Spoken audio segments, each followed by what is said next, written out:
Hello friends, welcome to our channel. This is our physics video lecture. In this video we solve few questions related to capacitor. आधीच्या व्हिडिओमध्ये आपण कॅपॅसिटरच्या related theory part काही synopsis आपण घेतलेले आहेत. आता त्यावरचेच काही क्वेश्चन्स आपण इथे सॉल्व करणार आहोत. त्यातला फर्स्ट क्वेश्चन आपल्या स्क्रीनवरती दिसतोय.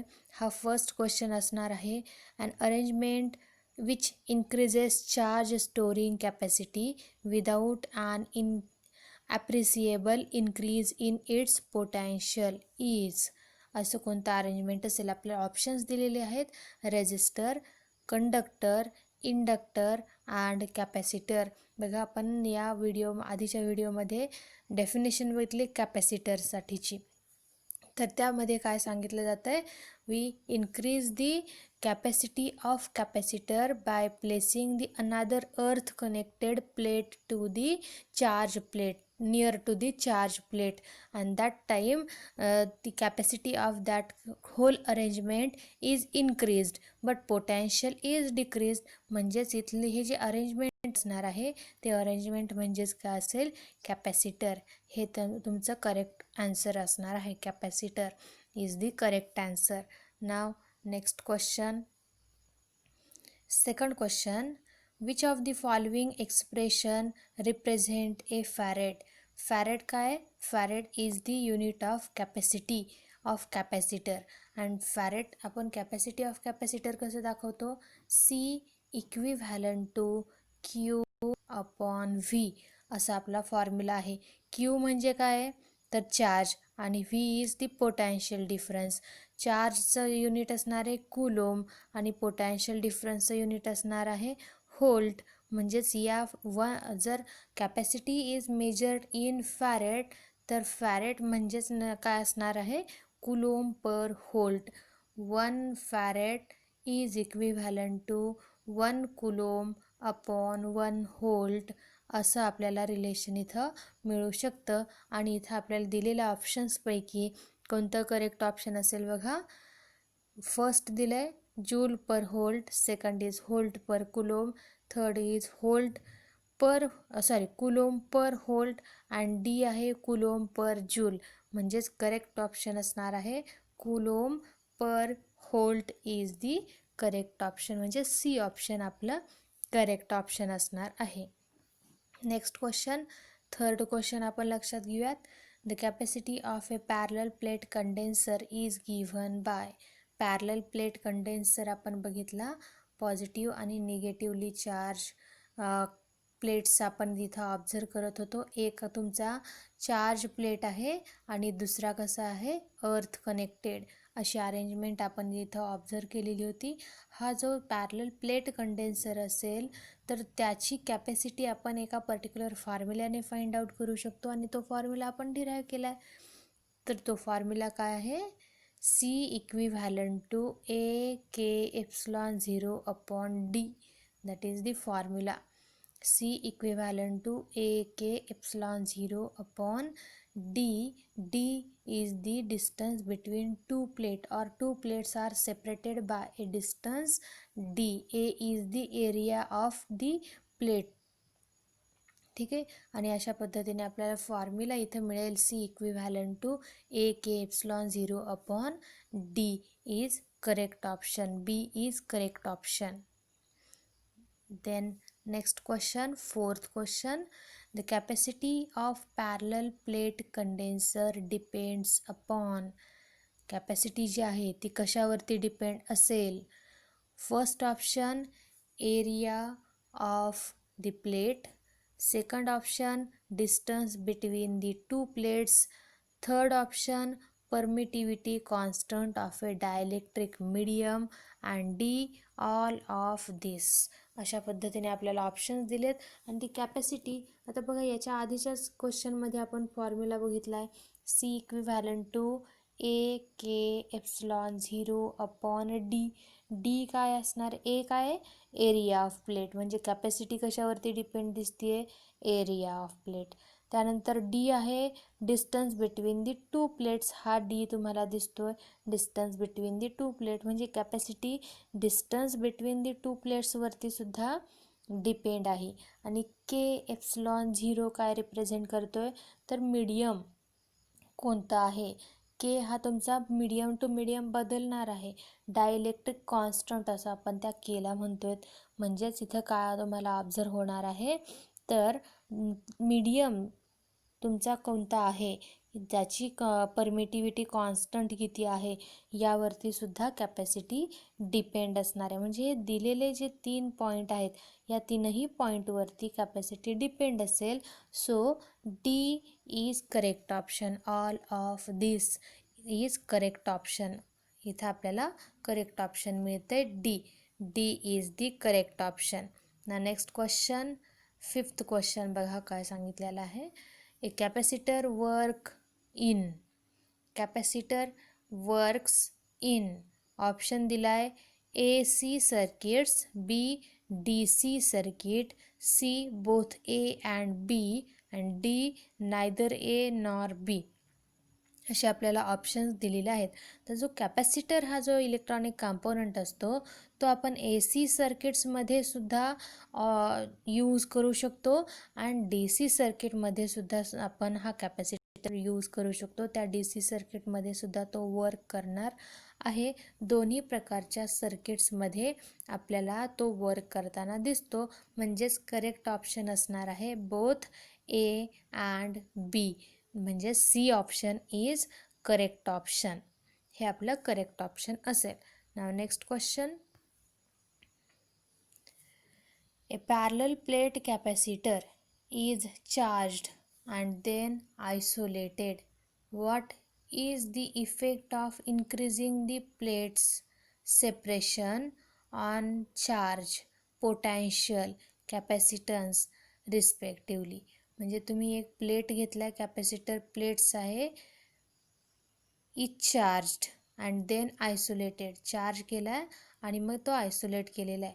तर त्या अशा पद्धतीने मग आपण जर त्या प्लेट्समधलं सेपरेशन जे आहे, हे बघा, what is the effect of increasing the plate separation, कशावरती, चार्ज, पोटॅन्शियल, कॅपॅसिटन्स.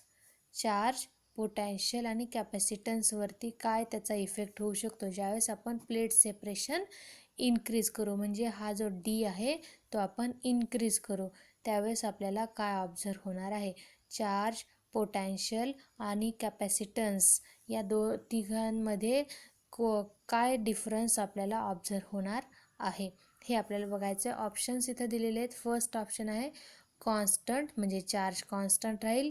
डिक्रीजेस म्हणजे पोटॅन्शियल डिक्रीज असणार आहे. डिक्रीजेस म्हणजे कॅपॅसिटन्स डिक्रीज होईल. बी ऑप्शन इन्क्रीजेस, डिक्रीजेस, डिक्रीजेस म्हणजे चार्ज इन्क्रीज होईल आणि पोटॅन्शियल कॅपॅसिटन्स हे डिक्रीज होईल असं सेकंड ऑप्शन सांगतो आहे. थर्ड ऑप्शनमध्ये काय सांगतायत, constant, decreases, increases, potential decrease होईल, कॅपॅसिटन्स इन्क्रीज होईल असं तिथं सांगितलेलं आहे. आणि D constant, increases and decreases. बघा, डी जर इन्क्रीज होतोय, आता आपल्याला इथं ज्यावेळेस आपण रिलेशन बघितलंय तर हा डी कसा आहे, डी हा डिनॉमिनेटरला आहे. ठीक आहे. मग आता डी जर वाढत असेल तर कॅपॅसिटन्स काय होणार आहे, डिक्रीज होणार आहे. कॅपॅसिटन्स याच्यामधलं रिलेशन काय, D is the denominator point, म्हणजे C is proportional to inversely proportional to D असं आपण रिलेशन सांगू शकतो. मग आता या केसमध्ये काय सांगत आहे, तर सेपरेशन हे जे डिस्टन्स आहे ते इन्क्रीज होतं आहे. म्हणजे जर हे डिस्टन्स इन्क्रीज होत असेल तर कॅपॅसिटन्स काय होणार आहे, डिक्रीज होणार आहे. आणि जे तो प्लेट्स आपण घेतले त्याच्यावरचा चार्ज कॉन्स्टंट राहतो आहे. जरी आपण डिस्टन्स वाढवलं तरी चार्जमध्ये काय फरक पडणार नाही आहे. म्हणजे चार्ज जो असेल तो कसा असणार आहे, कॉन्स्टंट असणार आहे. चार्ज हा कॉन्स्टंट असेल. बरं, मग या रिलेशनवरून आपल्याला लक्षात आलं की कॅपॅसिटन्स हा डिक्रीज होणार आहे, चार्ज हा कॉन्स्टंट राहणार आहे. मग त्याचबरोबर पोटॅन्शियल तुमचं काय होणार, इन्क्रीज होणार आहे. का पोटॅन्शियल का इन्क्रीज होईल, तर इथं बघा आपल्याला रिलेशन इथं माहिती आहे, C equivalent to Q upon V किंवा V equivalent to C into Q हे रिलेशन आपल्याला माहिती आहे. म्हणजेच V is proportional to Q हे रिलेशन आपल्याला माहिती आहे. आणि इथं आपल्याला या सगळ्या एक्सप्लेनेशनवरून हा पोटॅन्शियल जो असणार आहे व्ही हा इन्क्रीज होणार आहे. म्हणजेच आपलं करेक्ट ऑप्शन असणार आहे डीमध्ये आपल्याला बरोबर तशा पद्धतीने ऑब्झर्व होत आहे. कॉन्स्टंट इन्क्रीजेस डिक्रीजेस अशा पद्धतीने आपल्याला करेक्ट ऑप्शन मिळेल. D is the correct option. Next question. 1 picofarad is equal to 1 picofarad म्हणजे कसं आपण लिहितो 1 पिकोफॅरेड. 1 पिकोफॅरेड म्हणजे किती असेल फॅरेड? पिको म्हणजेच असणारे 10⁻⁻12. कसं आपण मायक्रो जर असेल तर 10⁻⁻6 घेतो. नॅनो असेल तर 10⁻⁹ असं घेत असतो. पिको असेल तर 10⁻12 असं घेणार आहोत. म्हणजेच D option is correct option. 10⁻12 farad is the correct option. Next question बघा. A parallel plate capacitor is charged if plates are pulled apart. Parallel plate capacitor कसं आहे? चार्ज. आणि आपण प्लेट्स काय केल्या? पुल केल्यात. म्हणजे त्यांच्यामधलं आता डिस्टन्स आपण वाढवलं आहे. डिस्टन्स वाढवलेलं आहे. मग ऑप्शन बघा काय दिलेलं आहे. काय आपल्याला करेक्ट ऑप्शन काय मिळू शकतो? The potential difference increases, the capacitance increases, the total charge increases, the charge and the potential difference remain the same. काय सांगितलं आहे आपल्याला? The parallel capacitance, parallel plate capacitor is charge आणि प्लेटमधलं डिस्टन्स हे आपण वाढवलं तर आपल्याला काय ऑब्झर्वेशन मिळेल? पहिल्या ऑप्शनमध्ये आपल्याला बघा पोटॅन्शियल डिफरन्स इन्क्रीज होतो आहे असं म्हटलं आहे. कॅपॅसिटन्स हा इन्क्रीज होतो आहे असं म्हटलं. आता याच्याच आधीचा एक आपण क्वेश्चन पाहिलेला आहे. तर त्याच्यामध्ये आपण रिलेशनवरून आपण फाइंड आउट केलं होतं C is inversely proportional to the distance. म्हणजे कॅपॅसिटन्स इन्क्रीज होणार नाही म्हणजे बी नाहीच आहे. टोटल चार्ज इन्क्रीज होणार आहे का? तर पूर्ण याच्यावरती असणारा चार्ज हा कॉन्स्टंट राहणार आहे. सी ऑप्शनसुद्धा नसेल. Charge and the potential difference remain सेमसुद्धा राहणार. चार्ज सेम राहील पण पोटॅन्शियल डिफरन्स सेम राहणार नाही. म्हणजे खालचे जे बी सी अँड डी हे 3 ऑप्शन करेक्ट नाही आहेत, इनकरेक्ट आहेत. म्हणजेच ऑप्शन ए काय असेल? करेक्ट ऑप्शन असणार आहे. Potential difference increases. Potential difference काय होणार आहे इथं? इन्क्रीज होणार आहे. तर option A is correct option. Next question. Question number 9. The accumulation of charge on cloud which produces lightning is caused by.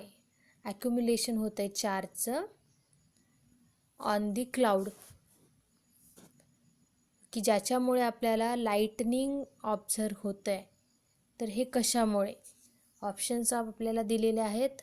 Rain drops changing into electrons, B option the electric field of the earth, C option ionization by the sun, and D option electrification due to motion of water molecule. Electrification due to motion of water molecule असा D option असणार आहे. इथं दिलेला आहे बघा. आपण ज्यावेळेस आपण अशा पद्धतीने लाईटनिंग ऑब्झर्व करतो आहे त्यावरती कशामुळे?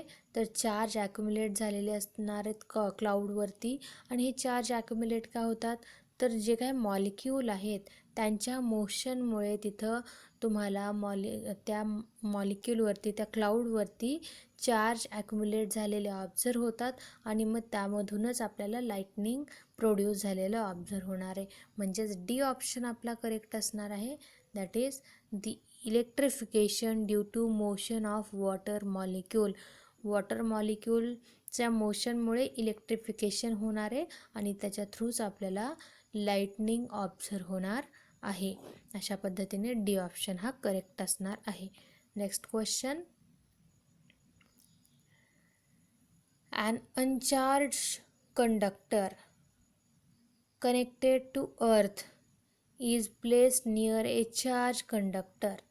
This result in. तर बघा, एक चार्ज कंडक्टर आहे आणि त्या कंडक्टरच्या जवळ आपण हा अनचार्ज कंडक्टर ठेवला तर या अनचार्ज कंडक्टरवरती चार्ज इंड्यूस होणार आहेत. एका सरफेसला near to the charge conductor त्या सरफेसवरती निगेटिव्ह चार्ज इंड्यूस होतील आणि फार्दर फेस जो असेल त्यावरती पॉझिटिव्ह चार्जेस डिपॉझिट होणार आहेत. हे कशामुळं? तर इंडक्शन प्रोसेसमुळे आपल्याला हे ऑब्झर्व होणार आहे. पण या जर सेकंड प्लेटची अनचार्ज प्लेट जर आपण अर्थ कनेक्टेड ठेवली, म्हणजेच फर्स्ट प्लेट जी आहे ती चार्ज आहे आणि अनचार्ज प्लेटला आपण अर्थ कनेक्शन दिलेलं आहे, अर्थिंग दिलेलं आहे, त्यावेळेस आपल्याला काय ऑब्झर्व होतं तर now we observe the negative charges are received on the earth connected plate.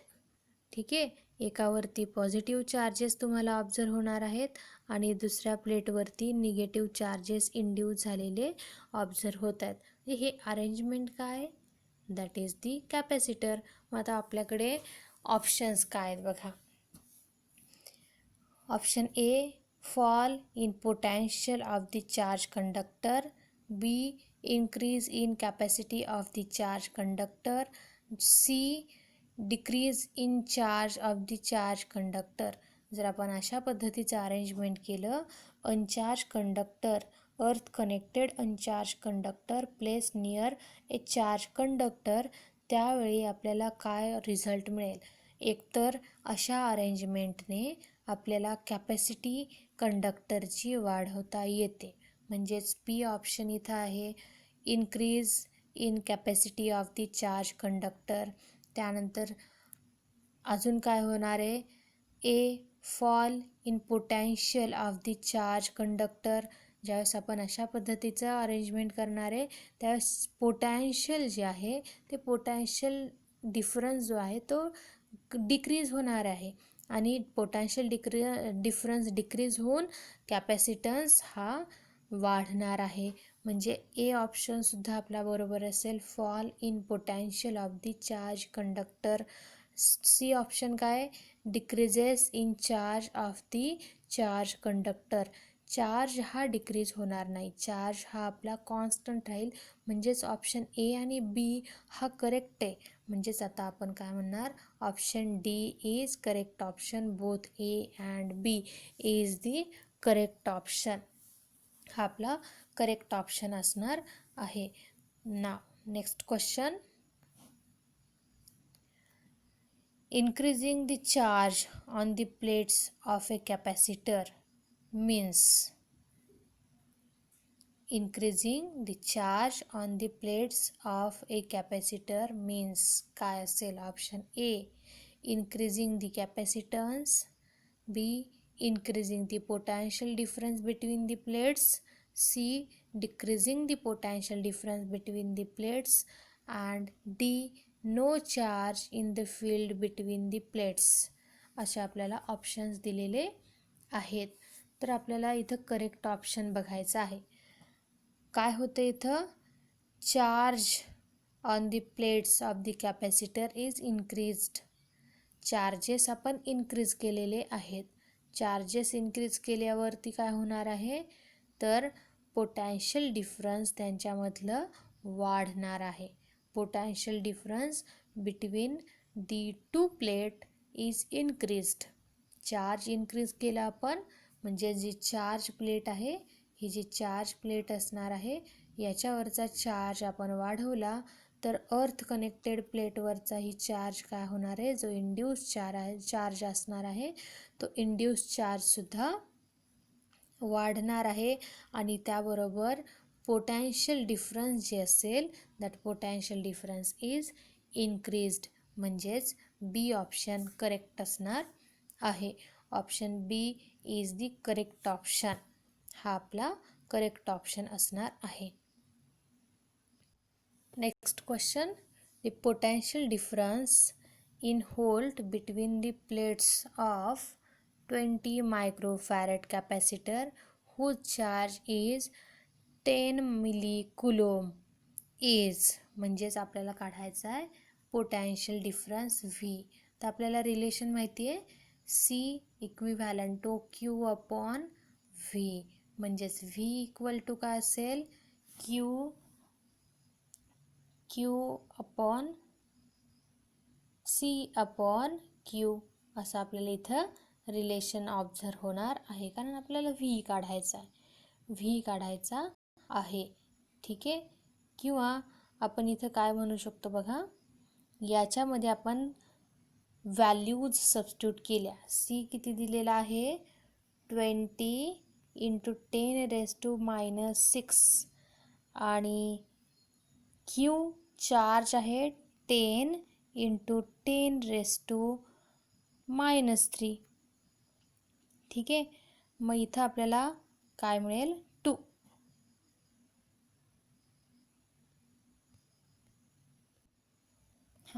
आपला फॉर्म्युला काय होता C equivalent to Q upon V. यावरून आपण काढत होतो Q equivalent to C into V.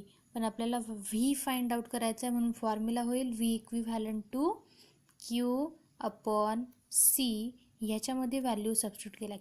Q आपल्याला दिलेला आहे 10 मिलीकुलोम इंटू 10⁻³ आणि सी किती दिला आहे 20 × 10⁻⁻6. इथं 0 0 कॅन्सल होईल. 1/2 म्हणजे 0.5. 10⁻⁻6 आपला न्यूमरेटरला गेला तर 10⁻+6 होईल. +6मधून -6 गेले तर +3 शिल्लक राहणार आहे. म्हणजे आपल्याला काय मिळेल इथं बघा व्ही इक्विव्हॅलंट टू 1/2 × 10⁻+3 आणि 1/2 म्हणजे 0.5 × 10⁻+3.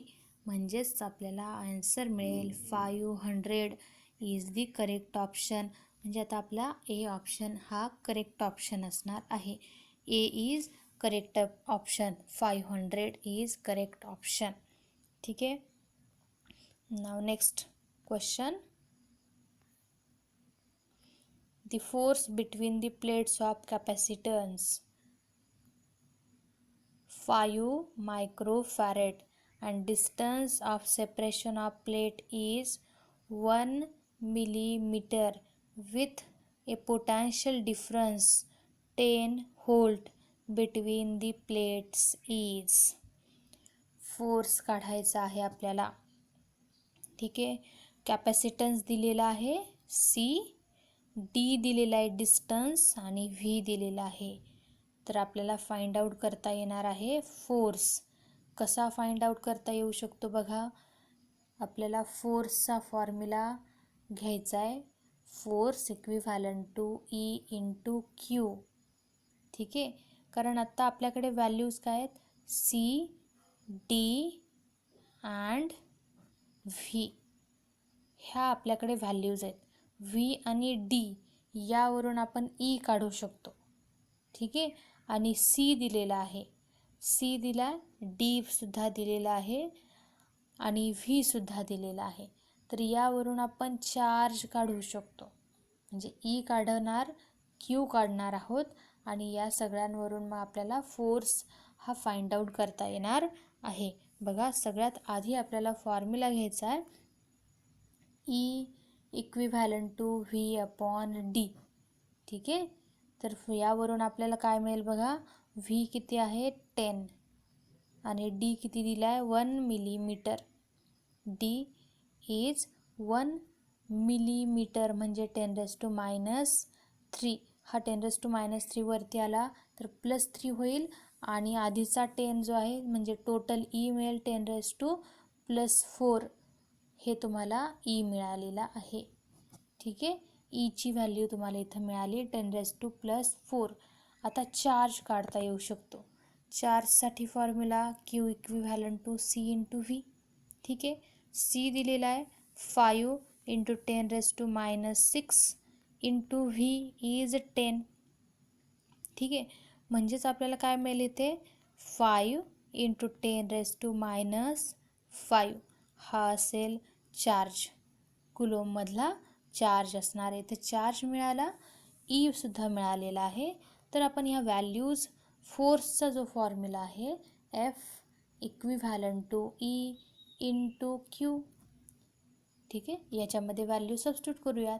ई किती आहे, एफ इक्विव्हॅलंट टू 10⁻⁴ प्लस 4 हा ई असणार आहे. आणि चार्ज आपल्याला मिळाला आहे 5 इंटू 10⁻⁻5 10⁻⁻5 10⁻+4 म्हणजे -1 शिल्लक राहणार आहे.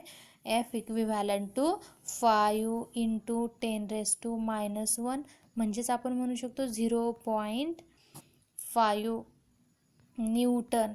आता हे ऑप्शन आपल्याकडे दिलेल्यांमध्ये बी ऑप्शन आपल्याला करेक्ट दिसतंय. 0.5 newton is the correct option. B option is correct option. Next question बघा, आपल्याला नेक्स्ट क्वेश्चन दिलेला आहे. काय सांगितलं आहे, parallel plate condenser has a capacitance C if the distance between the plate is doubled the new capacity will be. आता C एवढी capacity असताना आपण फर्स्ट डिस्टन्स कन्सिडर करूया तर डी. ठीक आहे, त्यावेळेस आपल्याला पॅरलल प्लेट कॅपॅसिटरसाठीचा कॅपॅसिटन्स किती मिळाला, ए के एप्सिलॉन 0/d. आता डिस्टन्स आपण काय केलं तर डबल केलं, 2d म्हणूयात. डिस्टन्स आपण डबल केलेले, त्यावेळेस कॅपॅसिटन्स काय होईल, C equivalent to A K epsilon 0/2d. पण ए के एप्सिलॉन 0/d म्हणजेच काय, आपण ह्याला म्हणूयात C1 आणि ह्याला म्हणूयात C2. म्हणजेच काय, फर्स्ट ज्यावेळेस डिस्टन्स डी होतं त्यावेळेसचा कॅपॅसिटन्स म्हणजे ए के एप्सिलॉन 0/d आहे. म्हणजेच आपल्याला इथं रिलेशन काय मिळेल तर C2 इक्विव्हॅलंट टू C1/2 असं आपल्याला इथं रिलेशन मिळणार आहे. म्हणजेच ज्यावेळेस आपण डिस्टन्स डबल करणार आहोत त्यावेळेस जे इनिशियल कॅपॅसिटन्स आहे त्याच्या हाफ कॅपॅसिटन्स आपल्याला ऑब्झर्व होणार आहे. म्हणजेच इथं आपलं करेक्ट ऑप्शन असेल बी. बी इज दी करेक्ट ऑप्शन. काय आहे, C/2 is the correct option. हे आपलं करेक्ट ऑप्शन असेल. Next question, the capacity of A parallel plate condenser is, इथे 5 microfarad. When distance between plate is half it's capacity become. Distance काय केलं आपण, निम्म केलेले, हाफ केलेलं आहे. ठीक आहे, तर मग आपल्याला कॅपॅसिटी किती होणार आहे हे फाइंड आउट करायचं आहे. द कॅपॅसिटी बिकम कसं फाइंड आउट करणार बघा, आपल्याला एक रिलेशन माहिती आहे, C is inversely proportional to D. म्हणजेच आपण C1 आणि C2 जर आपण फाइंड आउट केला तर इथं लक्षात घेऊयात C1 is the capacity Wien distance is D. ठीक आहे, डिस्टन्स डी असताना कॅपॅसिटी आहे C1. पॅरलल प्लेटच घेतलेला आहे म्हणजे फॉर्म्युला असेल ए के एप्सिलॉन 0/d. आता आपण काय करूयात, किंवा D1 म्हणूयात. आता काय करूयात तर डिस्टन्स हे हाफ केलेलं आहे, त्यावेळेस कॅपॅसिटी काय असेल C2 equivalent to A K epsilon 0/d1. म्हणजे जे पहिल्यांदा डिस्टन्स होतं त्याच्या हाफ केलं, D1/2. Distance become half. ठीक आहे, दोन्ही यांचा आपण इथं काय करूयात, रेशो घेऊयात. दोघांचाही रेशो जर घेतला तर त्याच्यामधल्या कॉमन पॉईंट जे आहेत ए के एप्सिलॉन 0 कॅन्सल होणार आहे. C2/C1 इक्विव्हॅलंट टू D1/D2 असं मिळेल. D2 म्हणजेच काय तर D1/2. C2/C1 equivalent to D1/D2 असं आपल्याला ऑब्झर्व होणार आहे. D1 हा कॅन्सल होईल आणि फक्त 2 मिळेल इथं. C2/C1 इक्वल टू 2 असं रिलेशन मिळेल. मग याच्यावरून आपल्याला C2 ज्यावेळेस डिस्टन्स हाफ होतं आहे त्यावेळेसचा कॅपॅसिटन्स काढता येईल. C2 इक्विव्हॅलंट टू 2 C1 असं आपल्याला रिलेशन इथं ऑब्झर्व होणार आहे. आणि यामध्ये C1 दिलेला आहे 2 × 5 × 10⁻⁻6 अशा पद्धतीने आपल्याला कॅपॅसिटन्स दिलेला आहे. म्हणजेच आपल्याला इथं काय मिळेल 10 मायक्रोफॅरेड. आन्सर काय मिळेल 10 मायक्रोफॅरेड. 5 × 2 इज 10, 10⁻⁻6 तसंच ठेवूयात micro means 10 microfarad is the correct option. हा आपला करेक्ट ऑप्शन असणार आहे. ठीक आहे. तर हे काही क्वेश्चन्स आपण इथं सॉल्व केलेले आहेत. तुम्ही पुन्हा एकदा सॉल्व करून बघू शकताय आणि याची रिव्हिजन करू शकताय. Okay student, thank you.